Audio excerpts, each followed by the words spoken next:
Ito ang araw na ginawa ng Panginoon. Mateo chapter 28 verse 6, wala siya rito. Siya'y muling nabuhay, gaya ng kanyang sinabi. Sa pagsikat ng araw ngayong umaga, tayo ay pinaalalahanan ng katapatan ng Diyos at ng kanyang mga bagong biyaya sa bawat araw. Tulad ng liwanag na tumatalo sa dilim, ipinagdidiwang natin ang tagumpay ng pag-asa, pag-ibig at buhay sa pamamagitan ng ating Panginoong Jesucristo. Sa ating pagtitipon ngayon, hindi lamang natin pinagmamasdan ang kagandahan ng pagsikat ng araw, kundi inaalala din natin ang liwanag ng Diyos sa ating mga buhay.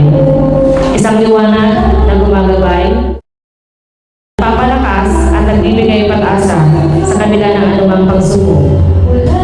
Naway, ang sandaling ito ay maging panahon ng panibagong lakas, paglapit sa Diyos at taus-pusang pagpupuri sa Kanya.